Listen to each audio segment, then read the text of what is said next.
शारदा थानवी आज अपने YouTube channel पर लेकर आई हूँ आप लोगों के लिए एक कहानी मिठाई वाला, जिसके लेखक हैं भगवती प्रसाद वाजपेयी। तो मैं प्रारंभ करती हूँ कहानी मिठाई वाला।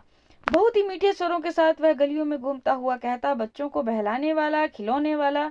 इस अधूरे वाक्य को वह ऐसे विचित्र किंतु मादक मधुर ढंग से गाकर कहता कि सुनने वाले एक बार अस्थिर हो उठते।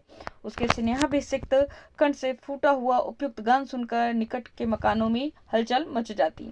छोटे छोटे बच्चों को अपनी गोद में लिए युवतियां चीखों को उठाकर छज्जों पर नीचे झांकने लगती। गलियों और उनके अंतर्व्यापी छोटे छोटे उद्यानों में खेलते और इठलाते हुए बच्चों का झुंड उसे घेर लेता और तब तक वह खिलौने वाला वहीं बैठकर खिलौने की पेटी खोल देता।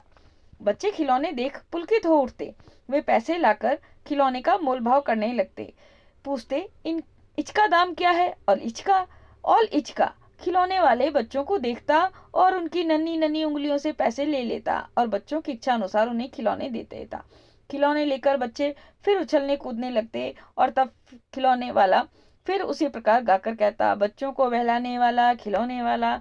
सागर की हिलोर की भांति उसका यह मादक गान गली भर के मकानों में इस ओर से उस ओर तक लहराता हुआ पहुंचा और खिलौने वाला आगे बढ़ जाता। राय विजय बहादुर के बच्चे भी एक दिन खिलौने लेकर घर आए। वे दो बच्चे थे, चुन्नू और मुन्नू। चुन्नू जब खिलौने ले आया तो बोला, मेला छोला, मेला घोला, कैचा छुंदल है। मुन्नू बोला, और देखो मेला की कैचा छुंदल है। दोनों अपने अपने हाथी घोड़े लेकर घर घर में उछलने लगे। इन बच्चों की माँ रोहिणी कुछ देर तक खड़े खड़े उनका खेल निखरती रही। अंत में दोनों बच्चों को बुलाकर उससे पूछा, अरे ओ चुन्नू मुन्नू, ये खिलौने तुमने कितने में लिए हैं? मुन्नू बोला, 2 पैसे में, खिलौने वाला दे गया है। रोहिणी सोचने लगी, इससे इतने सस्ते कैसे दे गया, यह तो वही जाने, लेकिन दे तो गया ही है, इतना तो निश्चय है। एक जरा सी बात ठहरी। रोहिणी अपने काम में लग गई। फिर कभी उसे इस बार विचार करने की आवश्यकता ही भला क्यों पड़ी। 6 महीने बाद का समय गुजर गया। उसके बाद में नगर भर में 2-4 दिनों से एक मुरली वाले के आने का समाचार फैल गया। लोग कहने लगे, भाई वाह, मुरली बजाने में वह एक ही उस्ताद है। मुरली बजाकर गाना सुनाकर वह मुरली बेचता भी है, सो भी 2-2 पैसे में। भला इसमें उसे क्या मिलता होगा? मेहनत भी तो ना आती होगी। एक व्यक्ति ने पूछ लिया, कैसा है वह मुरली वाला? मैंने तो उसे नहीं देखा। उत्तर मिला, उम्र तो उसकी अभी अधिक नहीं होगी, यही 30-32 का होगा। दुबला पतला गोरा युवक है, बीकानेरी रंगीन साफा बांधता है। वही तो नहीं जो पहले खिलौने बेचा करता था? क्या वह पहले खिलौने भी बेचा करता था? हाँ, जो आकार प्रकार तुमने बतलाया उसी प्रकार का वह भी था। प्रतिदिन इसी प्रकार उस मिडले वाले की चर्चा होती। प्रतिदिन नगर की प्रत्येक गली में उसका मादक मृदुल स्वर सुनाई पड़ता।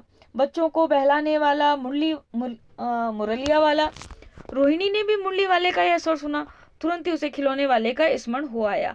उसने मन ही मन का, खिलौने वाला भी इसी तरह गा गा कर खिलौने बेचा करता था।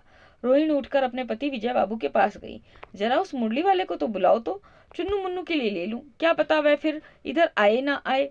वे भी जान पड़ता है पार्क में खेलने निकल गए हैं। विजय बाबू एक समाचार पत्र पढ़ रहे थे। उसी तरह उसे लिए हुए वे दरवाजे पर आकर मुरली वाले से बोले, क्यों भाई, किस तरह देते हो मुरली?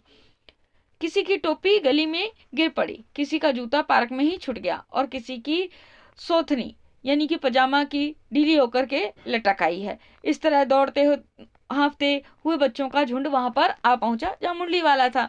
एक स्वर में सब बोल उठे, अम्मी भी ले देंगे मुरली और हम भी ले दें मुरली। मुरली वाला हर्ष गदगद हो उठा, बोला, सबको देंगे भैया, लेकिन जरा रुको, ठहरो, एक एक को देने दो। अभी इतनी जल्दी हम कहीं लौटे थोड़े ही जाएंगे, बेचने तो आई ही हैं और हैं भी। इस समय मेरे पास 1-2 नहीं, पूरी 57। हाँ बाबूजी, क्या पूछा था आपने, कितनी में दें? दी तो वैसे 3-3 पैसे के हिसाब से है, पर आपको 2-2 पैसे में ही दे दूंगा। विजय बाबू भीतर बाहर दोनों रूपों से मुस्कुरा दिए। मन ही मन कहने लगे, कैसा है, देता तो सबको इसी भाव से है, पर मुझ पर उल्टा एहसान लाद रहा है। फिर बोले, तुम लोगों की झूठ बोलने की आदत होती है। देते होंगे सभी को 2-2 पैसे में, पर एहसान का बोझा मेरे ऊपर ही लाद रहे हो।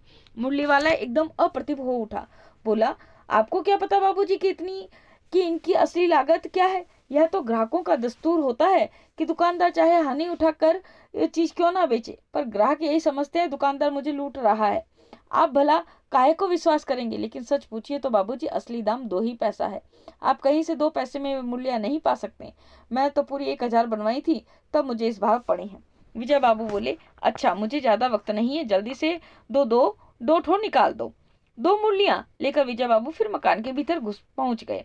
मुरली वाला देर तक उन बच्चों के झुंड में मुरलियां बेचता रहा। उनके पास कई रंग की मुरलियां थी। बच्चे जो रंग पसंद करते, मुरली वाला उसी रंग की मुरली निकाल देता। यह बड़ी मुरली है, तुम यही ले लो बाबू। राजा बाबू, तुम्हारे लायक तो बस यह है। हाँ भैया, तुमको यही देंगे, ये लो। तुमको वैसे ही चाहिए? ये नारंगी रंग की। अच्छा वही लो।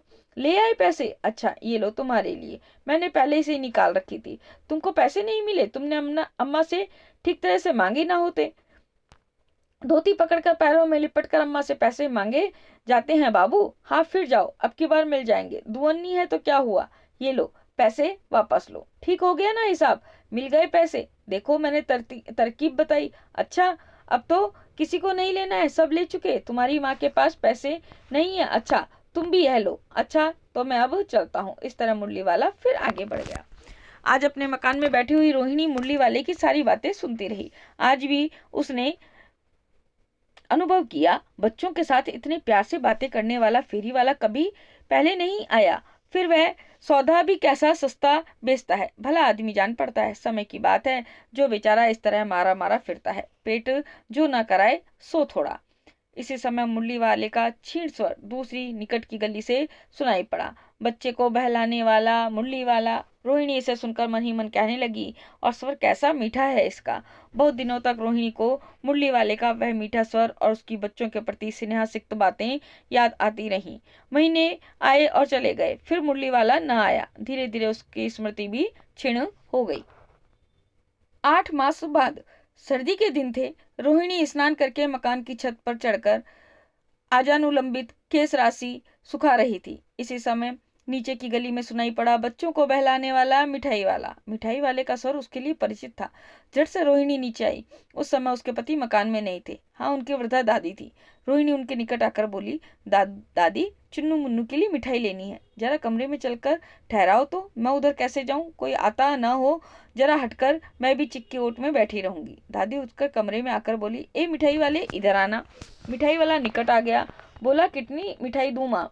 ये नए नए तरह की मिठाइयाँ हैं, रंग बिरंगी, कुछ खट्टी कुछ मीठी, जायकेदार, बड़ी देर तक मुंह में टिकती हैं, जल्दी नहीं घुलती। बच्चे बड़े चाव से चूसते हैं।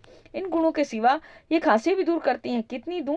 चपटी गोल पहलदार गोलियां हैं, पैसे की 16 देता हूँ।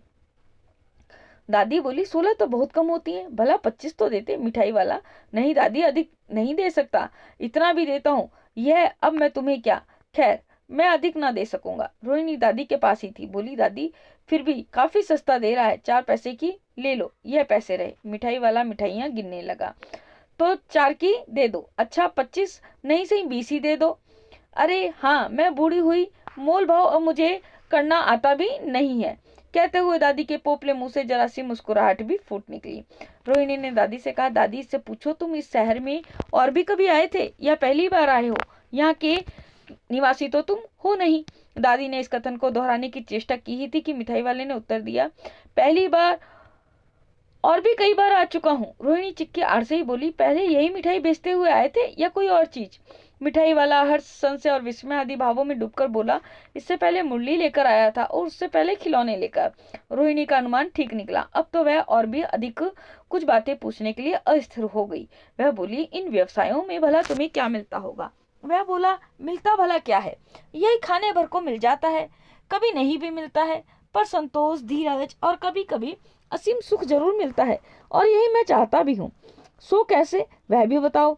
अब व्यर्थ उन बातों की क्यों चर्चा करूं, उन्हें आप जाने ही दें। उन बातों को सुनकर आपको दुख होगा।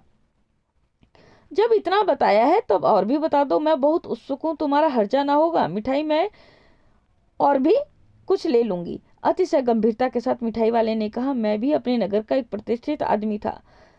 धन, व्यवसाय, गाड़ी घोड़े, नौकर चाकर सभी कुछ था। स्त्री थी, छोटे छोटे 2 बच्चे भी थे। मेरा वह सोने का संसार था। बाहर संपत्ति का वैभव था, भीतर सांसारिक सुख था। स्त्री सुंदर थी, मेरी प्राण थी। बच्चे ऐसे सुंदर थे जैसे सोने के सजीव खिलौने। उनकी अटखेलियों के मारे घर में कोलाहल मचा रहता था। समय की गति, विधाता की लीला अब कोई नहीं है। दादी प्राण निकाले नहीं निकले, इसलिए अपने उन बच्चों की खोज में निकला हूँ। वे सब अंत में होंगे तो यहीं कहीं, आखिर कहीं ना कहीं जन्मे ही होंगे। उस तरह घुल घुल कर मरता, इस तरह सुख संतोष के साथ मरूंगा। इस तरह के जीवन में कभी कभी अपने एक बच्चों की झलक सी भी मिल जाती है। ऐसा जान पड़ता है जैसे वह इन्हीं में उछल उछल कर हंस खेल रहे हैं। पैसों की कमी थोड़ी ही है, आपकी दया से पैसे तो काफी हैं। जो नहीं है इस तरह उसी को पा लेता हूँ। रोहिणी ने अब मिठाई वाले की ओर देखा। उसकी आंखें आंसुओं से तो तर हैं। इस समय चुन्नू मुन्नू आ गए। रोहिणी से लिपट कर उसका आंचल पकड़कर बोले, अम्मा मिठाई मुझसे लो। यह कहकर तत्काल कागज की 2 पुड़ियां मिठाइयों से भरी मिठाई वाले ने चुन्नू मुन्नू को दे दी। रोहिणी ने भीतर से पैसे फेंक दिए। मिठाई वाले ने पेटी उठाई और कहा, अब इस बार ये पैसे न लूंगा। दादी बोली, अरे अरे, न अपने पैसे लिए जा भाई। तब तक आगे फिर सुनाई पड़ा उसी प्रकार मादक मृदुल स्वर में, बच्चों को बहलाने वाला मिठाई वाला। तो फ्रेंड्स, आज मैंने आपको कहानी सुनाई भगवती प्रसाद वाजपेयी द्वारा लिखित कहानी मिठाई वाला। अगर आपको मेरा वीडियो पसंद आए तो प्लीज़ लाइक, कमेंट और शेयर करना बिल्कुल भी ना भूलें। चैनल को भी सब्सक्राइब करना ना भूलें, जिसके लिए आपको बेल आइकन पर, स्क्रीन पर दिए गए बेल आइकन को दबाना है। आज के लिए धन्यवाद। नमस्कार।